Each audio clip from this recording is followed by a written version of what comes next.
The legend lives on. Lives on. No. Hello, welcome to Fallout Podcast 132, aka Bad Bowel Retention. It is a futile fall showdown. All 525 songs going head to head. We are still unbelievably in round 2. Rest in peace, the annotated fall. Pemberton Walker is with us. Alistair, how you doing? I'm all right. Yep, still here. Good. Well, someone had to be, didn't they? Joined as always by Mikey Twatwa from the other side. He has sent us his thoughts. Ezra's still off in the woods somewhere, so no idea. But we're very happy to have our good friend Leon dropping by. It's been a little while. Leon? Hello, Bren. Hello, things? Yeah, not bad. Not bad.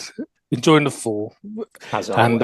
And, missing Marky Smith. 7 years gone as of yesterday, I believe, wasn't it? That is correct. So, yeah, we put together a little bit of a tribute package. But first, I mean, did you know that Smith had a very brief wrestling career back in, it was just a few weeks. It's very undocumented.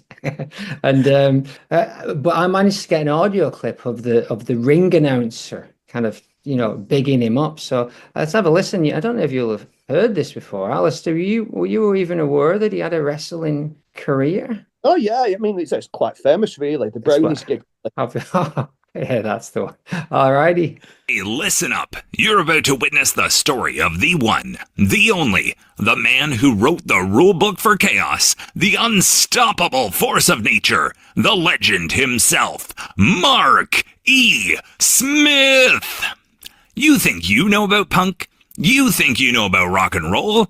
Think again, baby. Marky Smith was here to tear it all down and rebuild it in his image. And no one, I mean no one, could keep up with his brazen genius. With 32 albums to his name, this guy put out more music than anyone else could ever dream of. And I'm not just talking the obvious hits like Totally Wired or Roush Rumble. Nah, we're talking about tracks like Papa Visit, a psychedelic dystopian masterpiece that made you question your entire existence. And Kinder of Spine, a track so weird, so unearthly, you wondered if you were still human after you heard it. He made you think. And let's be clear, people, this guy didn't follow trends. Well. Revelation after revelation. That's one of the weirdest tracks, Papa Visit, isn't it? Papa Visit, yeah. Papa Visit. Papa Visit. Smith, on the various occasions, Smith visiting his father. Exactly, run around the garden, have a glass of water.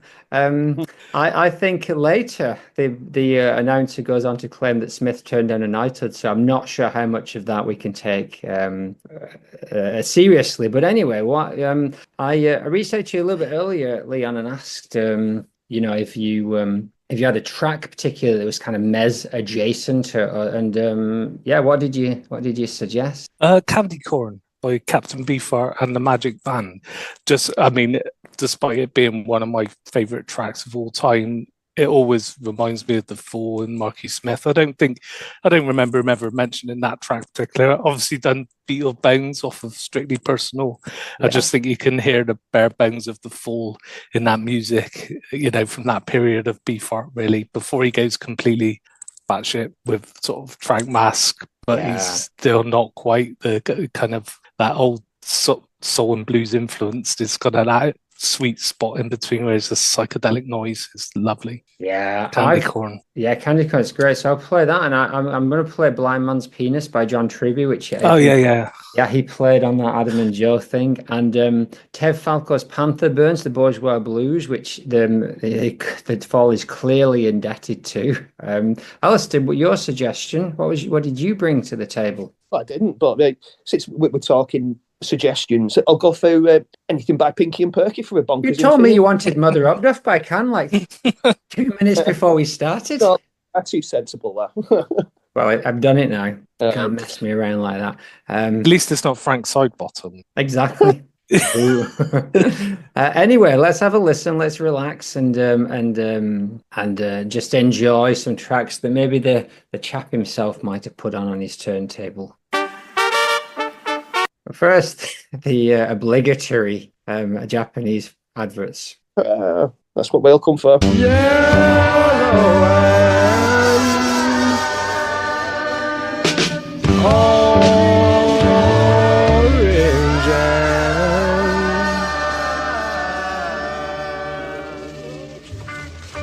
Well, they look so good, I wanna eat them. Yeah, they taste so good, I get to need them. It can be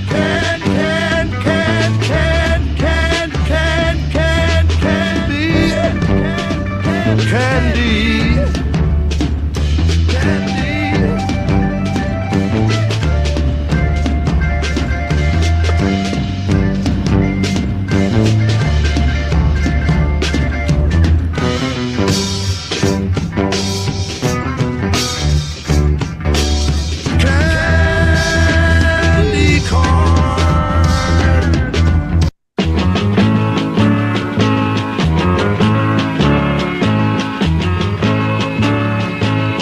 I got high last night on LSD.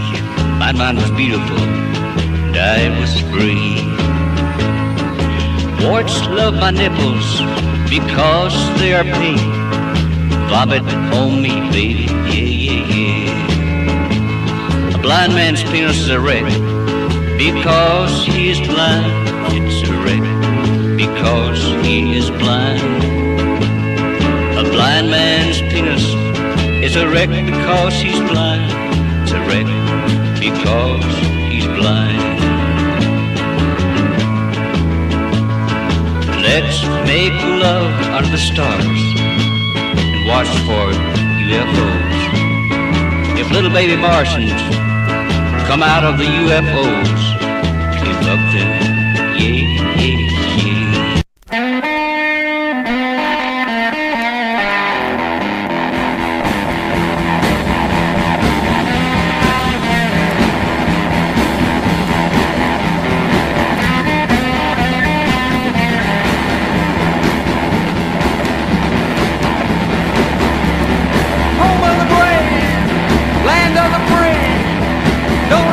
Mistreated by no bourgeoisie. I'm in the bourgeois town.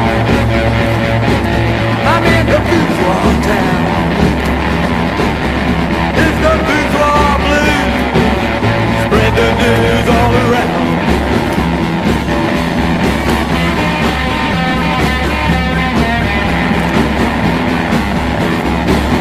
Me and my wife run around town. Everywhere we go, people turning us down. Oh, it's the bourgeois town. Oh, it's the bourgeois town. Dusseldorf, 1969. Mr. and Mrs. Upduff and Grandmother Upduff decided they were going on a vacation. Mother Upduff hadn't been out of Dusseldorf in 80 years. They packed a car, their tent and equipment, and started driving off to Italy. Mother Upduff was reading about the mafia on her way to Italy. Off they went, driving in their automobile. Finally they got to Italy. Beautiful old Italy, fantastic sights. Pompeii they went to. They went to Pompeii, they went to Venice, they went to Sicily, they went to Florence.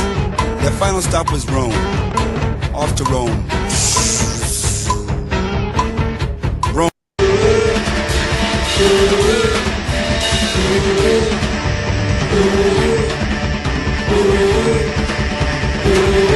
Magical. Great stuff. Well, yep. Rest his soul. His vibrations are still, flying through the airwaves. But oh, look who's here. If it isn't my cousin Froze.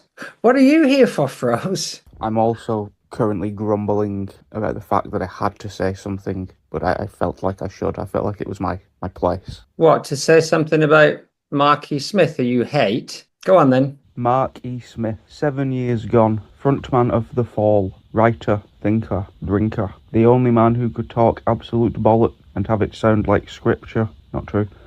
Started in Prestwich, right? He called it the beating heart of the cultural decay. Formed The Fall in 1976 because, according to him, every other band was crap and trying too hard. And that was it. 40 years of shouting about factories, the occult, and whatever annoyed him that week. People called it genius. some of it was. The rest was just him seeing what he could get away with. Now, people like to bang on about Steve Harvey and his bass lines. Sure, they were alright, I suppose, if you're into that sort of thing. Big deal. He played the same note 15 times and called it Innovation Family Feud. Mark once said he only kept him around because he was too boring to sack. Shady. Then there's Craig Scanlon, or Cannon, or Cranlon, whatever his name was, playing guitar like he was falling down the stairs, which Mark seemed to like for some reason. He was alright, too, until he started getting ideas above his station. All right, fair enough for us. Thanks for that. Maybe I'll let you speak a little bit more on that later. But was there anything else you wanted to say? WRA. It was. Sorry, what was that? Also, I believe I have apparently found another Fall rip-off. This time it is NWRA. It was originally a Eurobeat track. What? I mean, we're doing that song tonight. Have you got any evidence? Did you say fuck the police? But while we're here, actually, fuck Spotify, who have banned us. So yeah, they can go fuck off. Yeah. Fuck you, Spotify. Yeah, exactly. But what's this evidence that you've got here for us? Let's hear it. We had to move to the estates from Manchester right to Newcastle and Darlington. Helped a large man on his own chase of some kid who jacking stuff. She had away with people like that. He cost us. We moved on. North will rise again. He said you were mistaken. The North will rise again. He said you were mistaken. The North will rise again. He said you were mistaken. My choice played one morning. The song was English scheme. Blind, they've changed it in a grand piano and turned it into a love song. How they did it, I don't know. DJs had worsened since the rising, elaborating on nothing and praising the track with words they could hardly pronounce.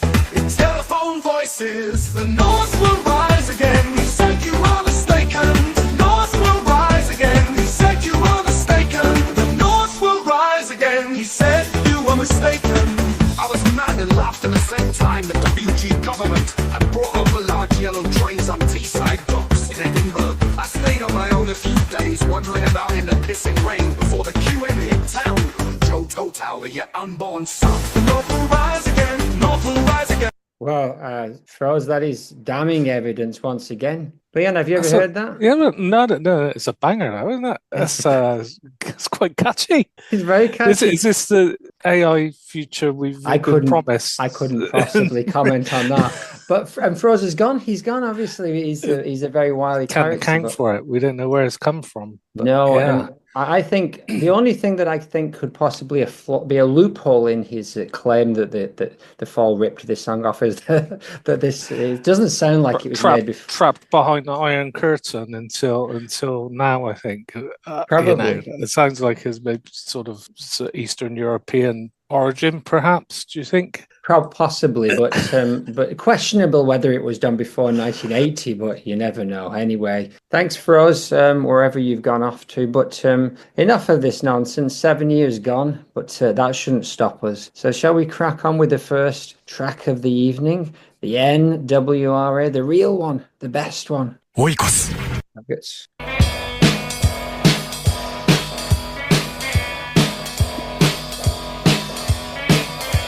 When it happened, we walked through all the estates from Manchester to Newcastle. Darlington helped a large man on his own chase of some kids who were dropping bricks and stuff through his flat window. She had a way with people like that. He kissed us and we moved on. Jimmy had choice played one morning. The song was English Scheme, mine. They changed it, did a grand piano and turned it into a love song. How they did it, I don't know. DJs had worsened since the rising, elaborating on nothing in praise of the track with words they could hardly pronounce. Look where you are, look where you are. The future death of my father.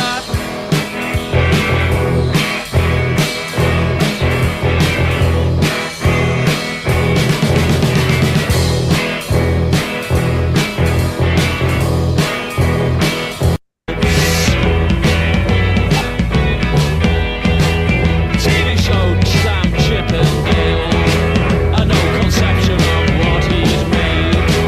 And the Shift. Leon, what is there to say about the NWRA? I mean, there's a lot to say about the NWRA, I guess. You know, it's a key track, isn't it, in full lore and total lore. But like I know this so well. I try and avoid pulling it out too often because I've heard it so many times and so familiar with it. So for this one, I thought I'd listen to the most recently available version, which was the one on the recent Grotesque Live LP, put out with like the full Hanley Scanlon backing. So I think they get a bit of cash from that, which is nice. Hope so. I'll play a bit in a minute, but say your bit. The version, I'll play a bit. The version on there, I think it was recorded in July '81, so on their American jaunt in somewhere called Keystone. I don't know where that is. It's a really cool version.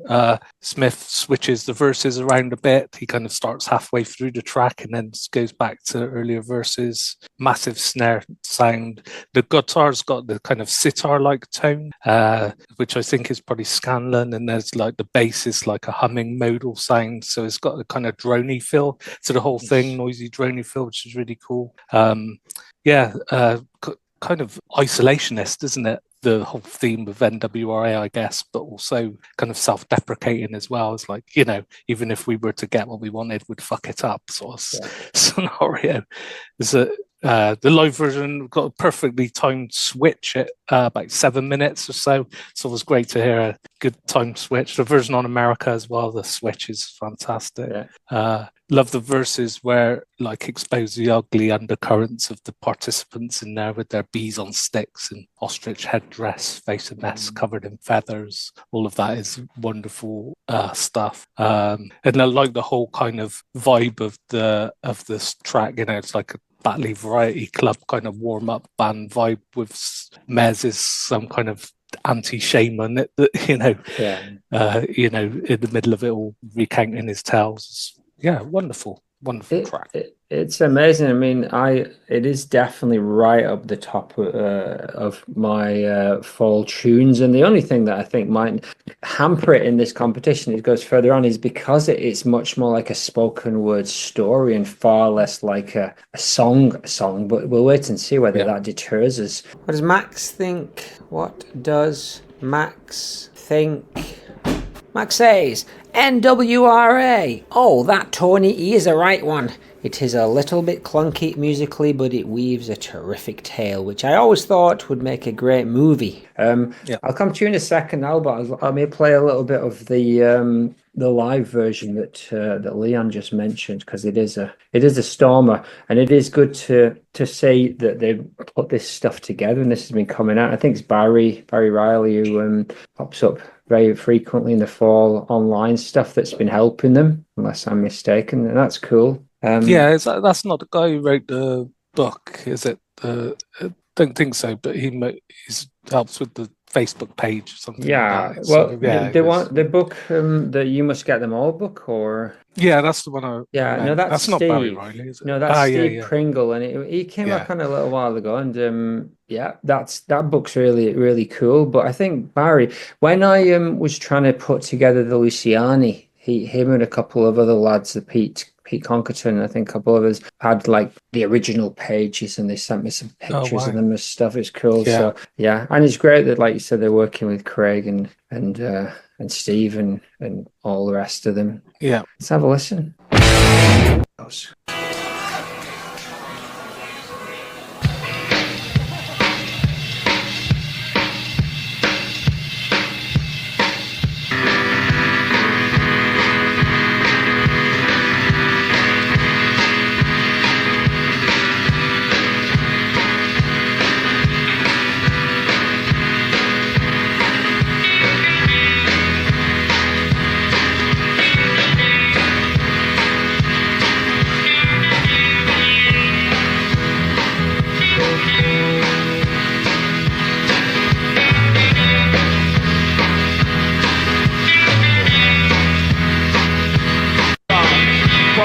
Manchester right up to Newcastle.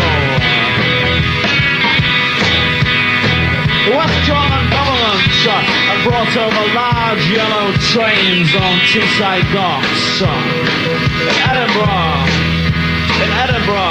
I stayed on my own a while in the pissing rain until the Queen Mother hit town. Until the Queen Mother hit town. And the DJs and his disc jockey sensorizing. A business friend came round today with teeth clenched. He grabbed my neck.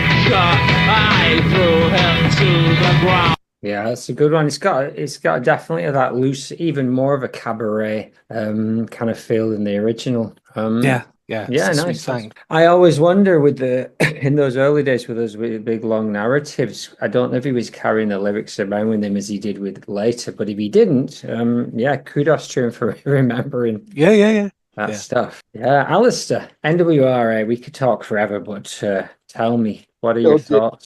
Though it's you know, it's a bloody classic, isn't it? You know, it's one of them ways that it seems to be like, you know, just doing loads of things that are wrong, but it works, you know. So you've got, like you mentioned, that sort of like skippy kind of working men's club beat going on, and just like plinky plonky keyboards, and then just like really heavy kind of keyboards, like the Killing Snoopy, you know, and doing it very well. But that live version of it was really heavy, the keys, and you kind of like, you notice just how late the bass comes in, and like how spacious it is. Really, like it's quite sparse in parts, like. But on the studio version, I do like the bit where he's giving instructions to the banders when to change, which generally is seen as like unprofessional by people who are pricks. But you know, other people who are much more enlightened, such as the country teasers, they'll employ that tactic quite often. But yeah, you got a nice sort of like velvety kind of feel to it.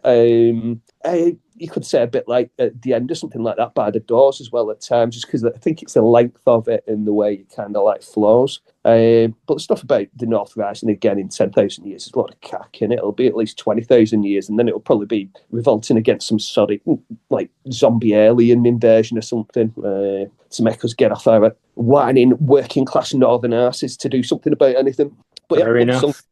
Yes, we do have a habit of shooting ourselves in the foot, but I really love the fuzzy keys, the cabaret drums, and just that wonky guitar riff. Like you say, I was like, nothing is right about it. Everything is wrong, but it's so beautiful. And Smith is just it's masterful. So early in the career, and such a big leap on. I mean, that's why Grotesque is my favorite record. It is a bit lighter. It's not as dirgy and heavier. You know, we get back to Backdrop is a good.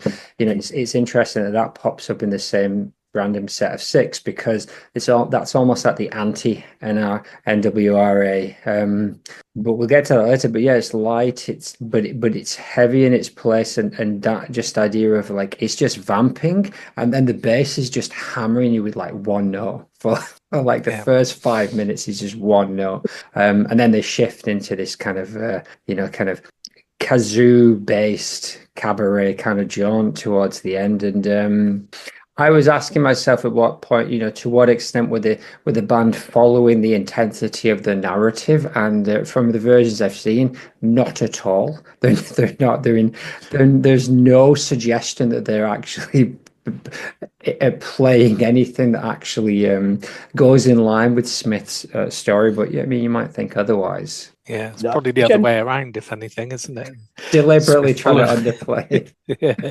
Yeah, it might have already sort of like developed the let's go to the pub and leave the musicians to it, you know, and then come back and stick someone over the top. Yeah, but unlike some of them, it does fit. I think the music is a really good fit for it, but that might be as just coincidence as much as anything. But you know, maybe they're not big on talking about these things, but it would be great to know if any of them were intentionally trying to build something around that. When we get into the it's a huge step up from Dragnet, isn't it? It's like less indebted to punk, you know, but it doesn't seem particularly tied to rock and roll or like blues structures or anything. It's sort of much more its own thing, you know, a cabaret thing. I don't know if anyone else was touching on that. I don't think so. Maybe not embracing like anti-fashion stuff as much. So you get like obviously P.O.D.C.A.S.T. It was going off but they pretended to embrace that stuff, you know, death disco and stuff. But this is like full on like plinky plonk. Yeah. If we compare like the most, say, advanced track on Dragnet, which might be Spectre versus Rector or something like that, or Before the Moon Falls, and then just like it seems like it was just a conscious decision like a year later that or even less, that grotesque was all these like songs. I think it's a huge leap, and yeah, it's an amazing record. And this is arguably my favorite track on it. I could read the entire set of lyrics, but everyone's heard me read them several times already, and they can read them themselves. They're absolutely amazing. It is, there's time slips going on and changes in narrative and all kinds of political and historical allusions, and references to Manchester in the early 80s and Jacobean uprisings, and it is unbelievable. It is absolutely amazing. If I'm not gushing too much, but let's hear what. So Michael E says, a fantastic track. The version on Part of America therein needs to be mentioned when talking about this song, as it is stunning. The Fall have a huge amount of live releases, so it's easy for newer fans to miss this gem. And Stu says, a fine epic, but one I've heard too many times.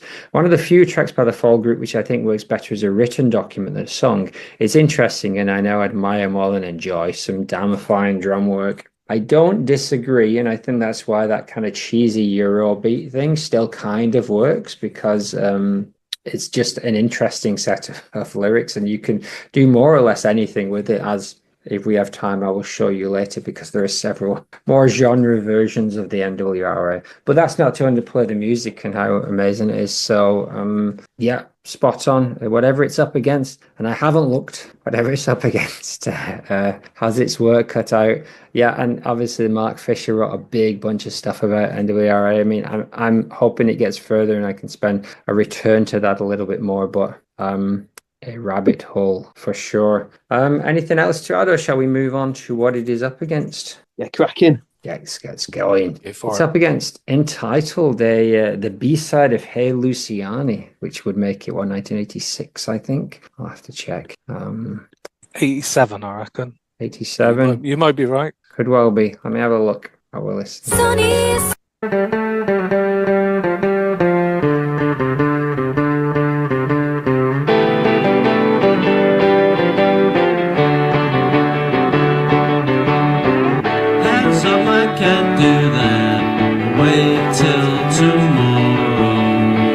Pretends to think a lot, not user-friendly.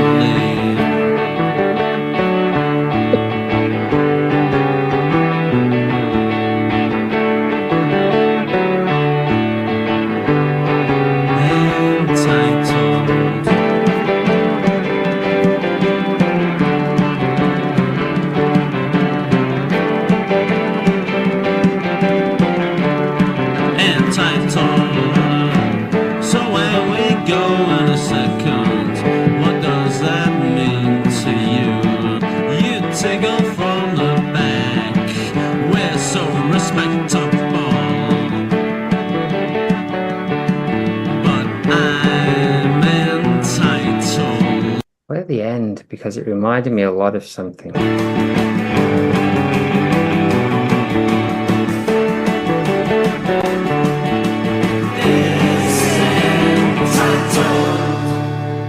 It reminded me of the House Mat, and that's weird because I remember I was at school. I was 11 years old when London Nil Hull 4 came out. It's my favorite record, and I think that was probably 1985, 86. Not that I'm suggesting the Fall or the House Martins were influenced by each other, but Alistair, what do you reckon to this little gentle ditty? Yeah, it's a nice little whimsical kind of pop ditty that's slightly melancholic sounding. I'm going to do the usual thing and compare it to the Kinks. But yeah, you got Smith singing again on it, which is interesting. And I do think if they'd kind of gone down like the more melodic vocal route with this, yeah, you could well be into House Martin's territory. But what I was thinking about it was like Kirsty MacColl would have sounded really good on this. But I think that's probably gone back to like a cover of Dares by the Kinks. Oh, yeah. Yeah, it's one of those that you can easily miss because it is a B-side. It's very jingly jangly. But yeah, sometimes it's kind of like Brixie kind of sound to it as well. Like, you can see she's been sort of like wiping her ass all over this one, I think. And yeah, good tune. easily missed because it's a B-side. Had a fine description of Briggs's influence on the track there. I do not disagree, though. What does Max think of Entitled? Is that your granny playing bongos? Then it must be the Fall. I encountered this early on in my Fall journey and always found it to be charming little oddity. Still, it's a very fun unfall in a lot of ways. But maybe trying to be unfall was a paradoxical part of the mission of Mr. Mark E. Smith. Vote WRA. Leon, what's this one do for you? Yeah, I like it too. I mean, I've been humming it all week, like having listened to it. It's one that often gets missed because it's a B-side. Cheer up, I can do that, all that sort of thing. It's very sweet, isn't it? Yeah. It's got the full in rare, low-key, ruminative kind of mode. It's a bit like those other late 80s kind of strummed classics like It's Immaterial, Driving Away from Home, or maybe Chris Rea's Road to Hell. It's Living in a Box. Living in a Box. There's like probably other late 80s Cars and Girls by Prefab Sprout. Other late 80s songs about driving, So I mean, if NWRA is like a battered Austin minivan, then this is like a brand new Ford Sierra, isn't it? Or a German jelly mold, as my casually racist and aggressively xenophobic primary school teacher, Mr. Wolford, would have had it. I wonder with this tune, it sounds a little bit conversational to me, like Marky Smith's got this from maybe talking to Bricks or Marcia, and maybe include some of their experiences of life on the road in a rock band in this era. So Smith saying things like, I don't make passes from the back, is this something usual? And, and my reputation's in tatters, where does that leave you? So I think, that's interesting to me, because and I think one of Smith's, most likable characteristics was his kind of gentlemanly manner with the women. A bit old-fashioned maybe, but I think it's more respectful than a lot of rock bands would have been, in that era, probably now, So I like that about it. It kind of looks forward to the kind of clever pop songwriting on things like extra shift work as well. You can almost hear like, what it would be like with a fiddle or some like chugging electronics added to it. I don't think it could compete with NWRA probably, but I'm glad it's there. It's a lovely pop tune. Yeah, I've actually said something similar, that it would fit nicely on Cerebral Caustic, something like that. And probably a standout track on there. I was surprised how early it was when I was, because I actually thought it was originally on Cerebral Caustic, which is what, 10 years later, is it? Or it's Into the future, almost, yeah. Yeah, so it's 95, isn't it? So something like that. So gentle, beautiful, gentle indie riff, to the extent that I wondered whether they were taking the piss. He's kind of smiling all the way through, like, and I couldn't work out. But then the lyrics themselves, like, so clearly pertain or could pertain to like what else is going on in the background of the band, because Bricks was, I imagine he was already messing around at this point. So, and so it's almost like a protestation of like, why not do that? How could it's like, but at the same time, he definitely was doing. But and I think the first time round we were talking about whether or not there was some kind of homophobic or something going on, but I think I reached the conclusion. I think it's just him, like maybe somebody saying like, I might not trust you as a person, or he's and he's kind of defending himself that he is the gentleman, and I think he definitely a lot of the times did come across in that very gentle and very supportive and positive kind of thing with the people around him. But clearly, as we know from the stories, it wasn't all that's not also no quite. Yeah. So one of those very changeable things, and this is just at his absolute sweetest, and I'm just not sure if they're taking the piss, especially with that big House Martins reverby thing at the end. Yeah, what that reminded me of was like as if the group of backing singers from Wonderful and Frightening World, had got stoned and forgot to come in until the last 4 seconds of the Run tune. through the door at the last sec. Oh, we're not doing it again. Michael, he said, I can see why it was a B-side, but I really like it and was going as far as to say it is lovely, which isn't a word often used to describe the Fall, and I much prefer it over Hey Luciani. Yeah, we had that a few weeks ago, didn't we? I'm not a fan, but what do you reckon to this, Alistair? I've already said. It's lovely, isn't it? Yeah. It's great. Oh, you've said already? Yeah. Next you'll be telling me. Leon's already told me what he thinks. No, do you want me to tell you? Please do. I could do it again. So I say exactly the same words again. No, just give us a variation, like it's verse 2. I'll think of some more 80s pop songs, shall I? Chris, we are driving home for Christmas. That's Guys and Girls. You didn't say It's Obvious by House Martins. Did you mention the House Martins? Several times, yes. I said Paul Heaton's here. I've got him on the phone. Paul. He's gone. He's gone again. Michael E says, I've already done that bit. Stu says, entitled Fall as Twee indie band, all fair and pretty, and I do like it though, mainly for the bass line and the feeling it's going to kick in and then never does, like a bit of a tease. Sweet. Yeah, and I do see Briggs's influence on it. Mez apparently said it's about being friendly. Very C86. I definitely think so. Jangly and sweet, and that's sort of why I think he's probably taking the piss, but I don't know. It's a nice one. I'm not sure if they get on the idea of being entitled. I think that term was probably coming into, possibly knowing, obviously with his link to America, it might have been starting to come on his radar, but the song doesn't particularly seem to be about that. It's hard to say. But sweet for sure.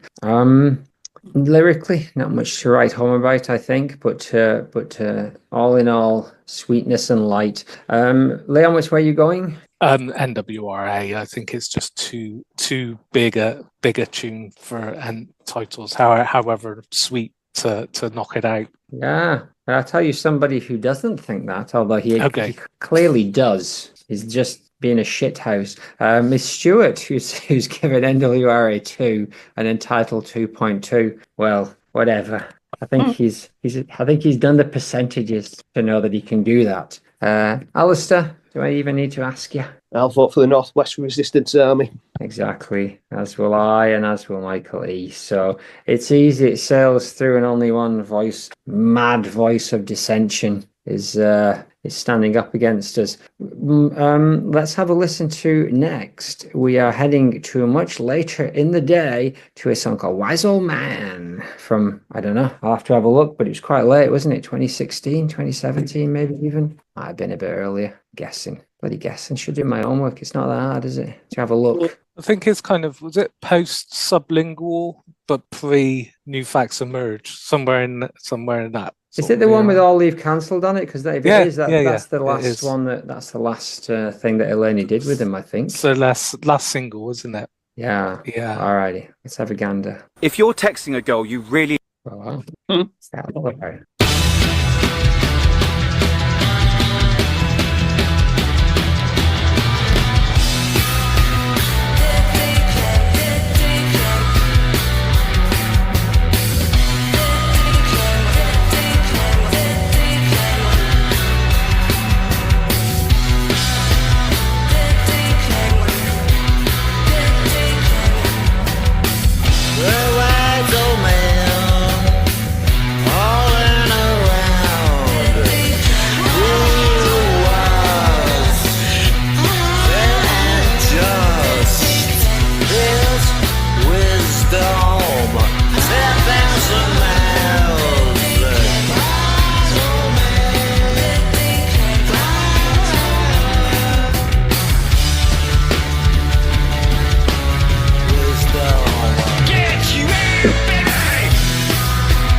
Nice, very nice indeed. Leon, does this do anything for you?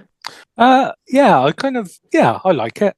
I think it shows that right up to the end they could still concoct a catchy single track. It's got a chorus, for example. I like the backing vocal bit. I don't know whether it's like a sample or a leany, you know, that beep, beep, beep sort of backing vocal bit is nice. It's the kind of headbanging sort of surf rock that groups like Idols and Beak and stuff have pretty much made a big deal since that era, really. So I think, you know, the band sang good and heavy.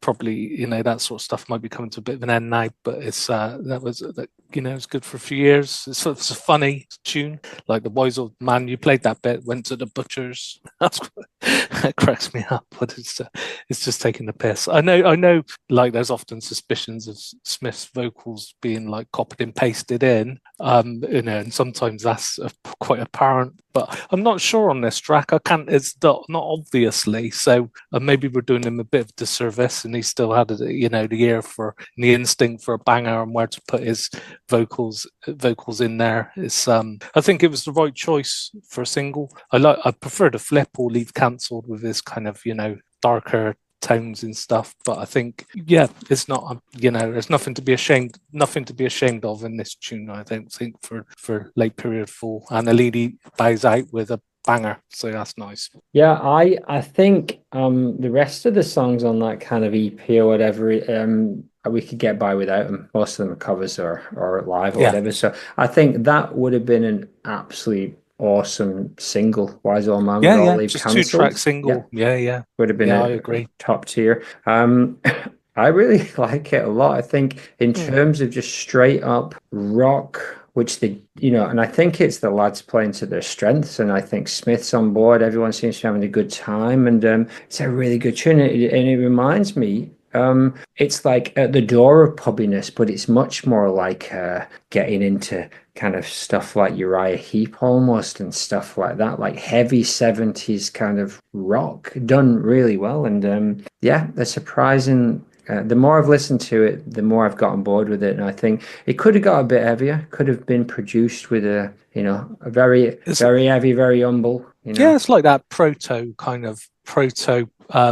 metal kind of vibe to it, you know, which is huge now, isn't it, with all those brown acid type things, and, you know, people are seeking out that stuff, but they do that kind of heavy rock vibe well. Absolutely. I think, and I've said this many times, and I kind of wonder, like, if the lads had been let with a little bit more freedom during that period, that those 3 or 4 albums, Remit and so on, whether we would have got more interesting stuff. Not that there's not gems in there, but yeah, I really like it a lot. The dirty guitar and the riffage, but like I said, not quite as much as I'd like. I love having 2 Smiths and Eleni kind of going back and forth. I think it really works really well. I'm right on board. That phasing effect on Smith's voice towards the end, yeah, it's a great rock. Very late period rocker. What does Max think of Wise Old Man? Unclear. You're going to say the absolute opposite now, aren't you? I am. I'm going to this is cock rock. You say that like there's something wrong with it. Well, he's doing it in, like you're saying, oh, it's a bit heavy and stuff like that. It's lukewarm to me, this. It's, you know, it could be a lot heavier. If you're going to do heavy, do it properly, like, you know, and it's not as if they don't know, if, like Stooges and things like that, you know, it just seems like a little uninventive. Yeah, just a bit dull. Flaccid cock rock. Nothing like massively inventive. There's no hook there. There's nothing that draws me. Hook? You're shouting Wise Old Man over and over again.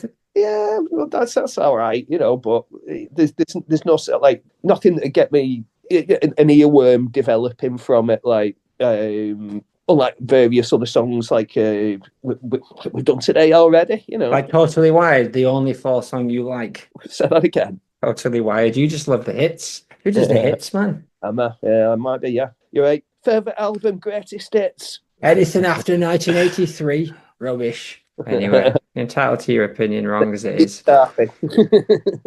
Michael E says it chugs along nicely, but lyrically nothing stands out to me. While Stuart says a bit shite, leaning into the whole self-referential thing they did a bit too much in the later days, half baked to my ears. Maybe I'm still a bit salty that they were selling this pap for the price of an album. Dead DJ, the second reference to DJs being in trouble. MES, the wise old man, all and around. He was faring just 10,000 miles, wise old man. Get you out, baby. On the buzz, the hill folk remove their earplug sorrow. He's proud to repulse, while the wise old man, he was only 19. In a harem, in fact. He has a butcher's face and a hero's coat. The wise old man didn't exist. That's pretty good. It's not bad. And there's, Dan and other people. It says, I do kind of feel that, the praise it gets maybe just due to the fact that it's not utter dog shit. Rather than it being actually a great tune. But, there is that danger. There is that risk. I would say yes, and I'm fully on board with what Alice is saying. Lukewarm. If this wasn't the Fall and Smith wasn't on it, I would probably be 100% in the boat. But I think they do just enough in my current state of psychosis that it sounds good. And references along the way possibly to King Solomon and John Peel and Virginia Woolf, and we'll give him the benefit that he was still putting it out there. To be honest, it's not got its work cut out, though. This was not intentional as much as Ezra thinks. I am just trying to get my favourite songs through to round 3. It is up against Outro from Reformation, a song which everybody voted through in round 1. And if everyone voted through in round 2, I am quitting. Although, spoiler alert, I'm voting it through. Kit Kat adverts. Oh, yeah. Oh. Bastards. There are a lot of good Kit Kat flavours, actually.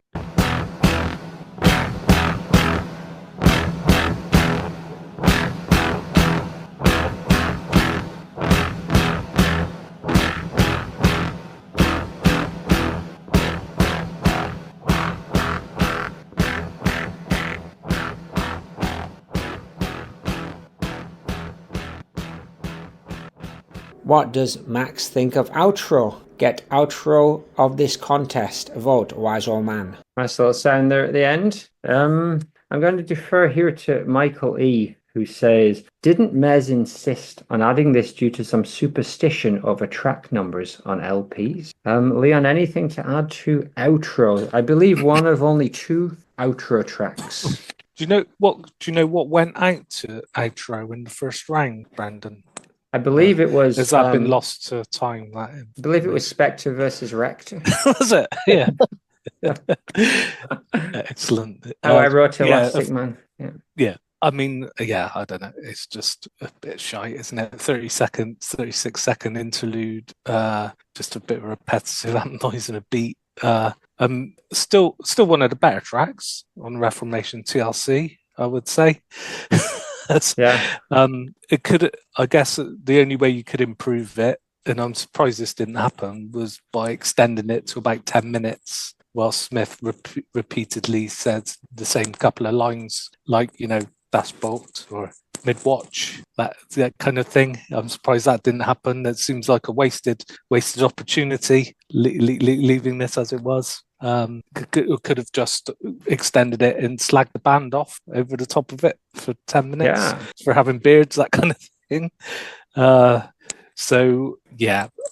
It's not even at the end of the album, is it? So it's an outro. Was it in the middle of the album or something like that? I think so. Yeah. That's quite funny. It's funny, isn't it? According to my notes, it put Pacifying Joint out, which makes no sense because Pacifying Joint was in last week's episode. So I don't even know. Okay. I don't even know how this got into round 2. Yeah, it's the Clemens. That's Smith manipulating things from exactly beyond the grave, I expect. Got to pad things out, but the 10-minute thing would have made a lot of sense there. But yes, Alistair, anything to add on? Do you know what? The figure 10 minutes is exactly what I've got written down. Is like I would have liked to have heard a 10-minute version of it. So a bit mad, but just a coincidence, really. But yeah, I like the minimalism and the fact that they did put it out because it's just daft in it, like, you know. But I like daft things, so that ticks boxes for me. Who's credited for writing this one? Do you know? The whole gang: Smith, Barbato, Palou, Presley, McCord, and on the version here it is at the end. So, but it's better to imagine that it's not. But yeah, I mean, you do get this kind of like oddity on TLC. I mean, Das Boot's been mentioned before, but that's probably one of my favourites. But yeah, the minimalism of it, just like 1, 2, 3, 1, 2, 3. It's like a waltz in it. It's great. But it's another one with no vocal on it, which is, you know, we've had the debate before: is it really a fall song if there's no vocal on it? But yeah, the only downside to it for me is that they fade it out. Indeed, early. You don't get that nice clang. It's not on the vinyl edition. That one has a couple. That one's still got 13 tracks, but yeah. So I think they just dropped that and they changed a few. There's a 6-minute version of Insult Song, which I wonder whether it's just the music or whether there's some abuse that we've managed to miss along the way. But yeah. Not much more to add. Stu says wub wub wub, and I said that this is the fact that this is not the worst song on TLC says very much. But it is it may still surprise you. Michael E has voted for Wise Old Man. Which way are you going, Al? Outro. I thought you might. You bastard. Stuart's also gone for outro. Leon, which way are you going? I'm going to go Wise Old Man. That is a very wise thing to say, and I'm not suggesting you're an old man, but of course I'm going for... No, I'm not going to stretch this out any longer. I'm going for Wise Old Man. I could have tied it onto the fingers, and but I'm sure mysteriously it's still going to go through to round 3 anyway. So who can even contend with the reality as it is? But we are coming down to the last 2 songs of the evening, which is Container Drivers against Backdrop. So let's have a listen.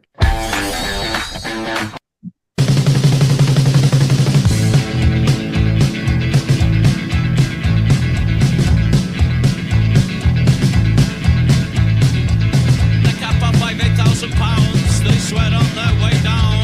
Great pots with customs masters hang around like clowns. They are containers and their drivers. They are containers and their drivers. They are containers and their drivers. But indigestion, back retention, speed for their wages. Sometimes torn shirt sleeves, sometimes torn shirt sleeves. The container drivers and the drivers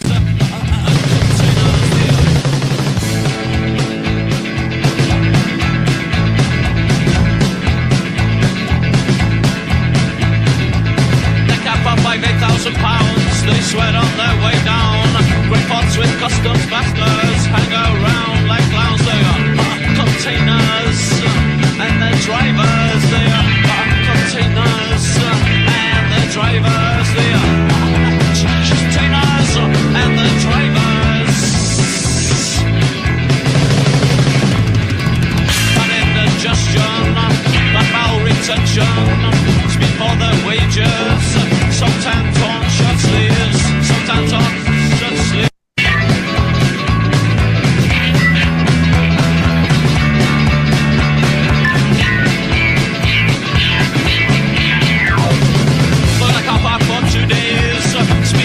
Wages, straight lines, stone and grey. R-O, they container drivers. Leon, Container Drivers. Yeah, I mean, another key track, isn't it, really, in full lore. I probably don't need to describe how great the music is, you know. I'm sure you will. Marky Smith's delivery of the lyrics is fantastic as well. I love his, you know, the containers, and his sort of big, sort of drawn out vocals is fantastic. I wonder if even without this tune, the word country and northern would have even been coined. Yeah, I guess is a tribute to Smith's beloved speed-fueled truck driving country tunes, kind of transplanted from the open US highways to the grimy drizzle of Britain's A roads and roadworks. But whereas with the US versions, the songs kind of evoke alpha males dreaming of freedom and like ballistic enhanced self-defense. They're never happier than when risking their lives on endless solo treks across rugged terrain, like the Ice Road Truckers, polishing their cabs, telling the kids they'll be back in 3 months, all of that sort of business. But when you get it in the UK, in North Manchester, it's much more about, like hating your boss, mistrusting your colleagues, shit cups of tea, and like the pointless sort of monotony of everyday working life. But they have got Pixie Bells, which is nice. What is that to say? It's great, isn't it? Oh yeah, top notch. Yeah, Country and Northern. Speedy MES is a character piece. I liken it to to CB or something like that. He just nails it. All that grotesque here, and just English scheme, pay your rates. It's just he's absolutely on fire in terms of his kind of just perspective on England, and like you say, taking his beloved ideas from popular culture and transplanting them to the grimy northwest, and obviously he will have encountered lots of annoying containers and their drivers in his time as a clerk. So he's speaking from a knowledge, and that's very clear. Yeah, the men he's encountered are sort of etched into this, aren't they? Yeah, and that Peel version, which is often cited as being better than the album, and I do prefer it. It's very much more in the meta commentary of even the band and the people are on speed and jittery and really embodying that kind of that trucker lifestyle. And there's drum solos, guitar solos, things you just don't hear on Fall songs, and just done in a perfect Fall way, sweetly subversive, and Shanley just playing it straight. Good lad. So 2 minutes 47, it's done, and absolutely love it. What does Max think of container drivers? I love the clattering rhythm guitar in the background on this. I like a lot of Craig's great work. It sounds as much like a bit of industrial machinery as it does a musical instrument. I'm glad this did not go up against its fellow grotesque side closer. Alistair, what's this one do for you? Yeah, I really like it. It's one that's been on the...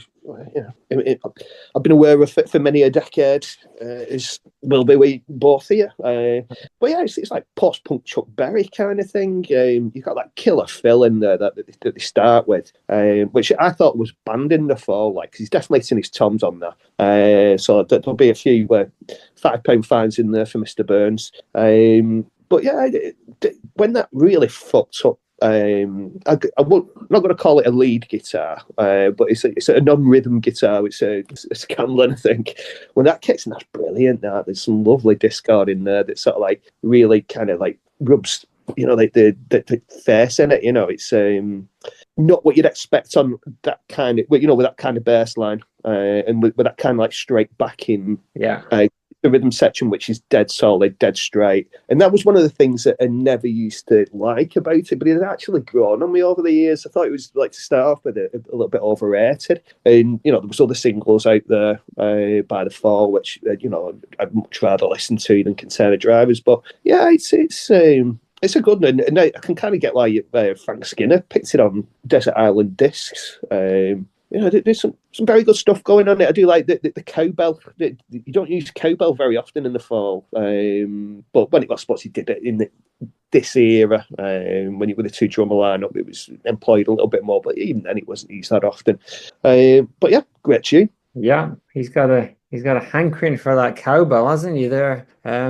Yeah. I took it to be the fill and the solos and stuff were all okay because they were role playing, and so they kind of embraced it. And Smith was probably all right just for that one song, but nowhere else. It's because it was a sort of genre exercise. I think so. I mean, that's why I think it's kind of acceptable. It's interesting that this kind of guitar that Craig is doing on this is basically what I'm missing in the next song, Backdrop. I want that kind of noisy sprawl, like even getting towards Thurston Moore style kind of stuff all over it. And he nails it here. And it's absent for me in Backdrop, but I mean, I'll get to that. But yeah, it's like a study in the style. So they try to do the country western thing, but they did with Curious Orange, didn't they? Really, like they're doing the sort of like the reggae thing, and got into like various dance styles, and Maki Cha-Cha, I'd say, is another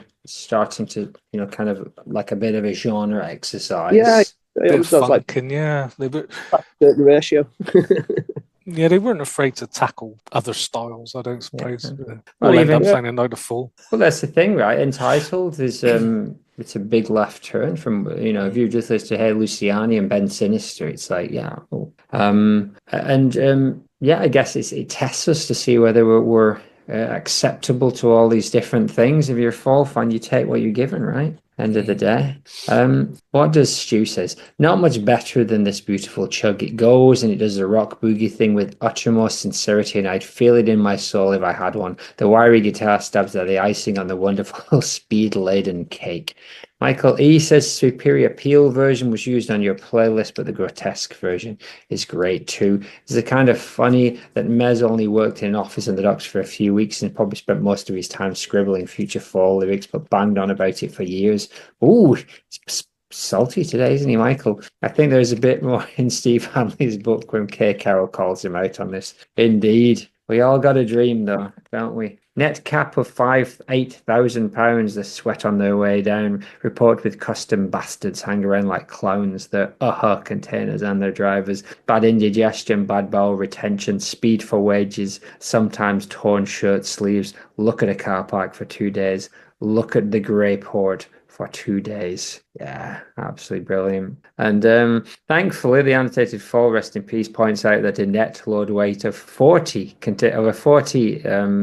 container is £57,000, and for a 40-inch high cube container is 58,000. So the first line of the song checks out. Very good. Mez has said that this refers to the protagonist of Fiery Jack, another one of those hard livers with hard livers kind of ideas.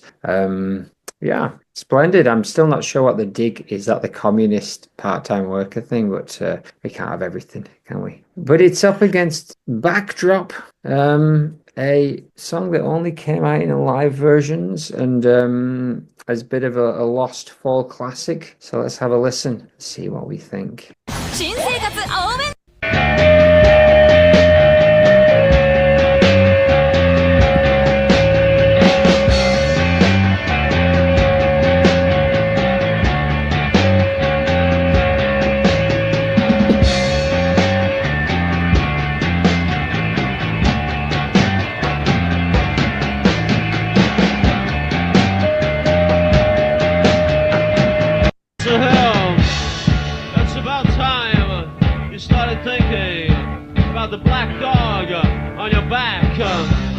I said it's about time you started thinking about the void in your life. The backdrop shifted, changed. Movable backdrop.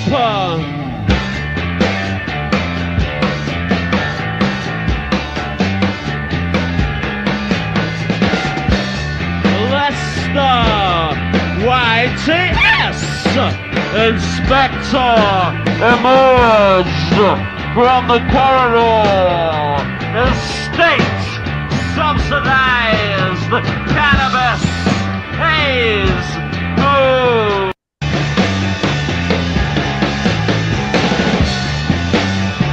Total food.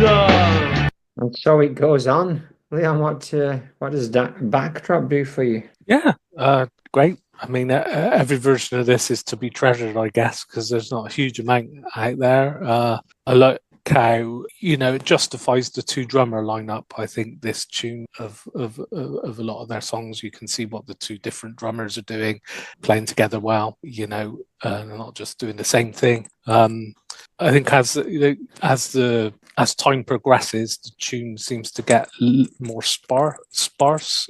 So versions of this from the kind of New Zealand, Australia tour with Riley were a lot more noisy and dense. And then, as Riley leaves the group and they come back to the UK in the perverted by language era, the versions seem to be more sparse. There's sort of, you get dropouts and, loud and quiet bits and stuff. So, the versions can be quite different. If I were a decade younger and they'd saw them at Bristol Uni when they came on the Hex tour in 1982, apparently they opened up the show with Backdrop and then followed that with And This Day, which is a pretty intense start to the show. So I don't know anyone who was actually there at that gig or whether it's available, but sounds pretty cool. Loads of great lines which have been earworms that stay with me all the time. So, I'm never far from thinking about who put the yellow pills in the Gordon's gin. That's fantastic. And Stinky Billy and his hideous morass of flesh, isn't it? That's a good one. That's never far from my mind. It reminds me of Stinking Billy and his hideous morass of flesh. It's a bit like a Vic and Bob kind of character. Is it sort of half horror, half comedy?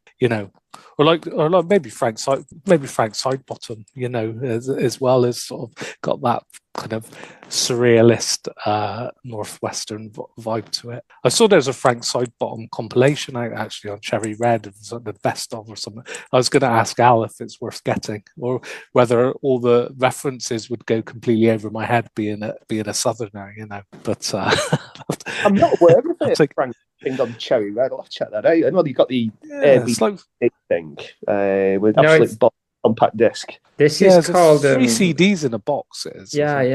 It's called Little Box of Bobbins. I saw it a while ago. I can't remember what's on it. I'm just having a look here.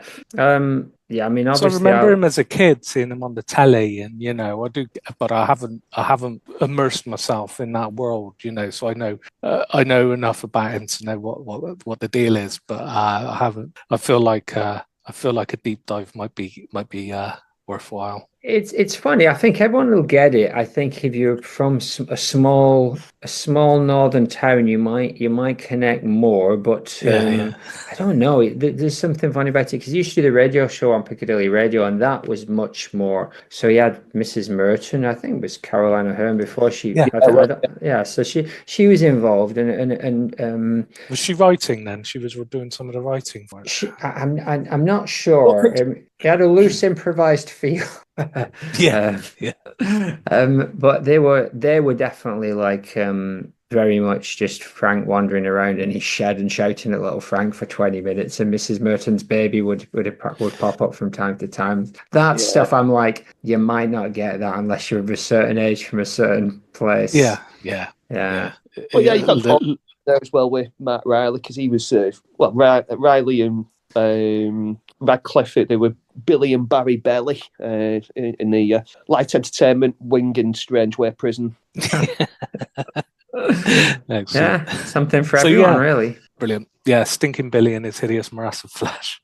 I thought, Backdrop shifted and changed is kind of, Smith gives Smith a perfect excuse for us, being able to take his lyrics all over the place and wrong footing you, and if time traveling, and things could be working on different layers and different dimensions. I think obviously I've been thinking about David Lynch as well recently, and there's similarities there in the half horror, half comedy stakes. I think is surreal, horrific, and hilarious all at the same time, isn't it? Often you can't really be certain of the stability of any of the characters in this, or even you get a grip on the dimensions of the sort of narrative. It's all just porous, nothing stable, and all you've got to grip onto is that relentless drum beat taking you through. So is it? Yeah. So where's the dreamer?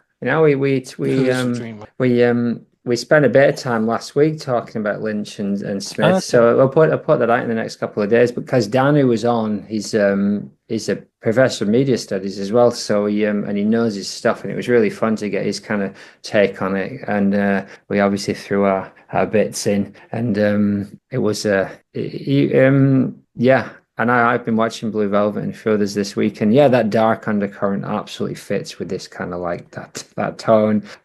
For me, I think this should have been the last song. I think it was a bit too late. From what I understand, it wasn't written when Hex was recorded, but had this ended side 1 and On This Day ended side 2, I think that would have been absolutely perfect. Monstrous. Yeah, two 10-minute finishes, and they're close enough but different enough. On This Day is almost more literal, like I see it as like this is in the news, and this is more like literally like time shifting. Again, I'd say NWA is lyrically being somewhere kind of between the two. Lyrically absolutely amazing. I love it. But it just doesn't get me. The dirgy the dirgy bass riff doesn't, and I have a bit of a problem with On This Day as well for a similar reason. It's just my taste. I just want a bit more going on, and I think if I'd had more Craig making noises or more variation, but I know that's a lot of Fall fans really love it, and I understand why.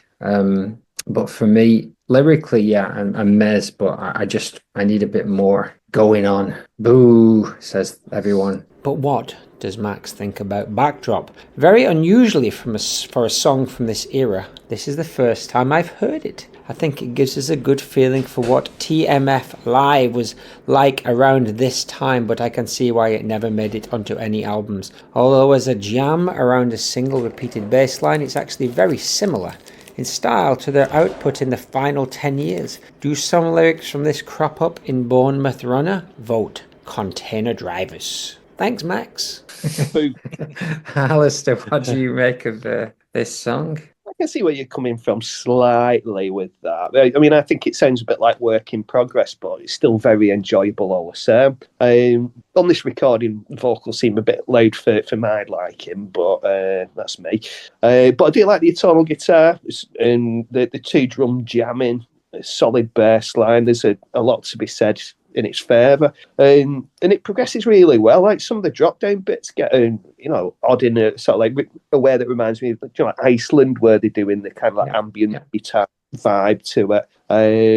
But yeah, the noisy bits where the guitar's going mad are brilliant, and then the keys kick in like with the I don't know, it reminds me of Frank again though for that. So but I think little Frank everything bloody reminds you killing him after this. But yeah, it just keeps on getting better as it goes on. It's definitely not a short one. And if you did have it on Hex Induction Hour, it'd have to be Hex Induction Hour in 10 minutes. Right. Yeah, it would be, wouldn't it? What would you take off of Hex Induction Hour and replace with this? Sways, steps sideways. Sways, yeah. It's just for me. I think I was banging on the base. So we did the first half of Hanley's book, Paul Hanley's book, with Dan, and I think we're doing the second half, wrapping it up next week. But yeah, I was banging on for a while about how Hex. It just seems that it has a couple of songs that just stick out like a sore thumb, and one of them is Sways. What about for yourself? Is there anything? Possibly, although the thing about Sways, I suppose, is thinking back to the first time I heard Hex. That might have been the only one I could actually get a grip on the first time I heard it. So that maybe pulled me back in, artistically, and a gateway drug. Yeah.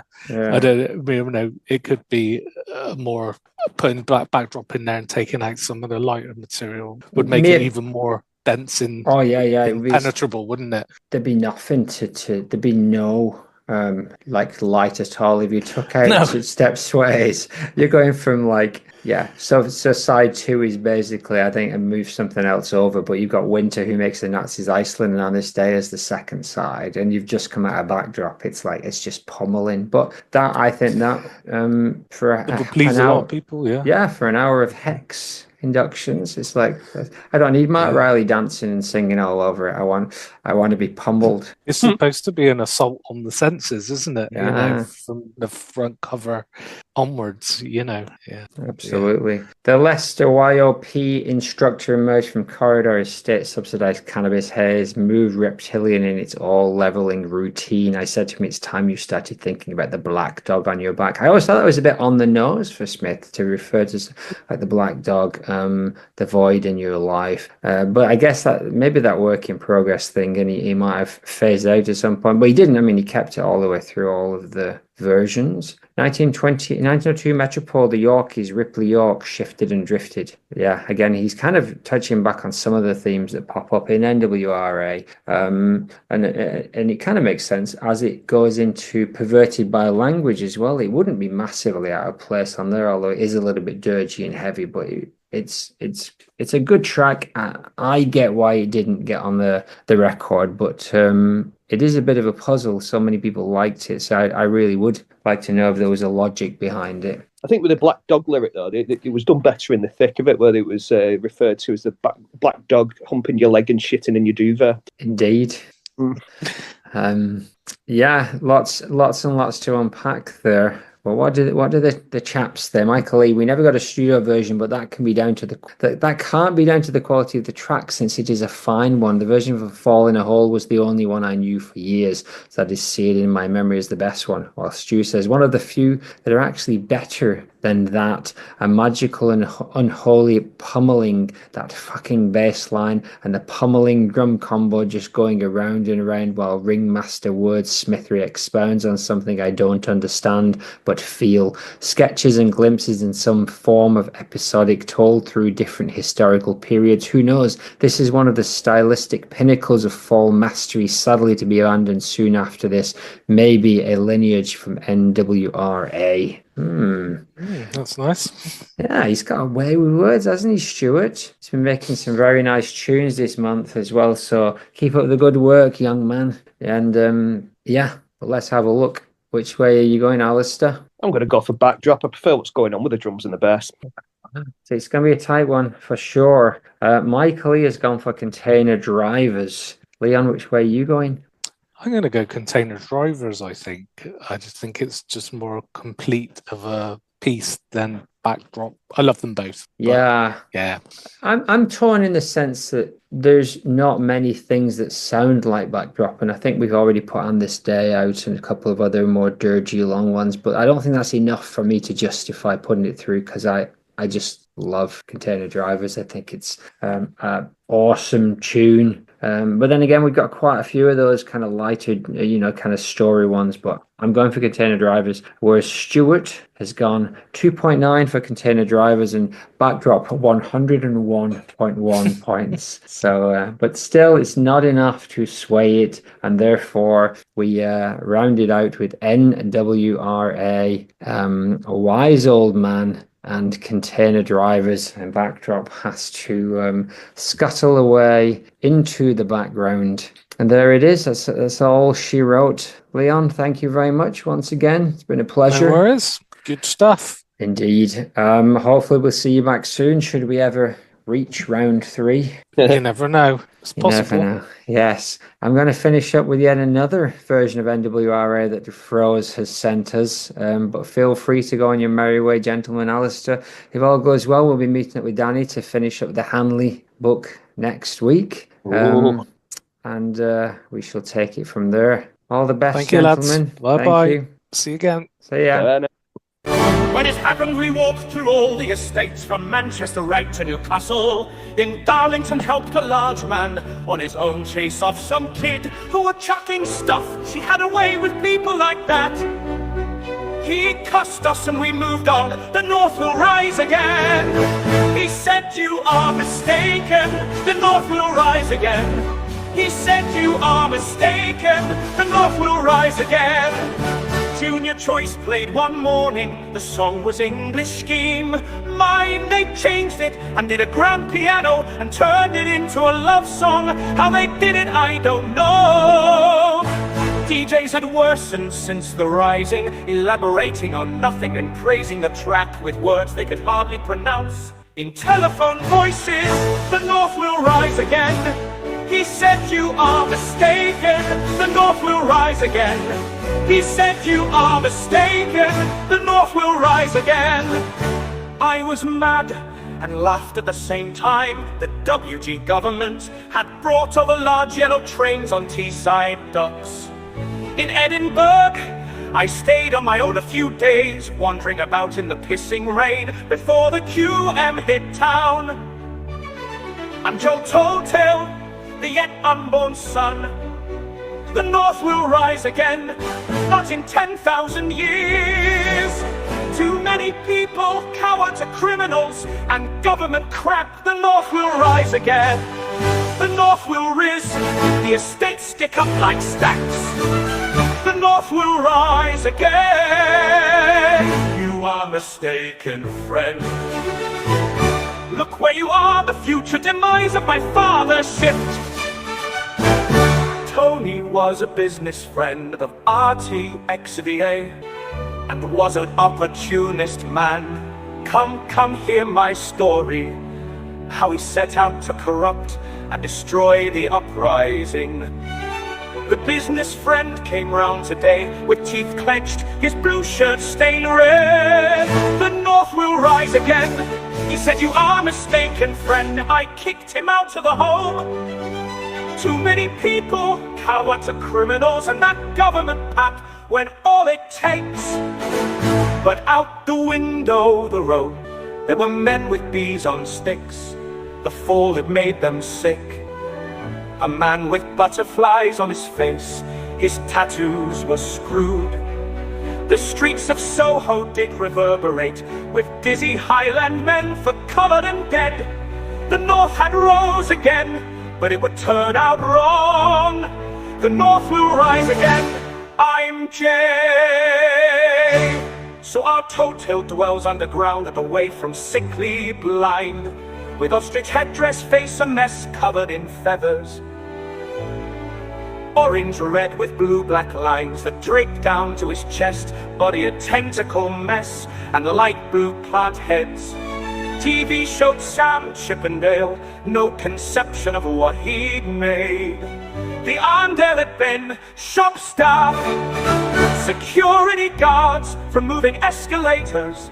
And now that is said, Tony seized the control. He built his base in Edinburgh, and on his hotel wall, a hooded flyer on a tractor took a balloon, and he called Hotel, who said, the North has rose again, but it will turn out wrong.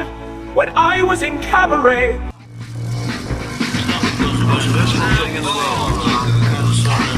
also I believe I have your mind into a light pink scarlet smoke.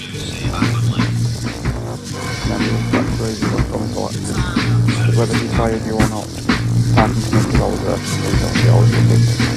He didn't become a bit of a BSA, bastard stick cog analyst. He became a total BSA. In many ways, Marky Smith was a supporting player in our lives. He didn't grab our attention with memorable catchphrases or comical accents, but whether he fired you or not, Marky Smith was always there, and we thought he always would be. He didn't become a bit of a BSA, bastard stick cog analyst. Okay, trends. He made them. He was the chaos engine, a human explosion who didn't care about your critics, your charts, or your TV shows. If Mark E. Smith wanted to play a song, you were gonna hear it, and it didn't matter if you liked it or not. In fact, he probably hoped you didn't. Don't even get me started on the fact he rejected a knighthood. He was too rock and roll to be recognized by anyone but himself. Marky Smith didn't play by the rules. He broke them, shredded them, and lit them on fire. For over 40 years, the man showed up, released a new album, left a trail of confusion, and inspired everyone to start their own chaos, because that's what Mark did. He left a mark, and that mark was carnage and brilliance all in one. So remember the name, people, because 7 years gone, and Marky Smith is still taking no prisoners. The world was never ready for him, and now the legend lives on.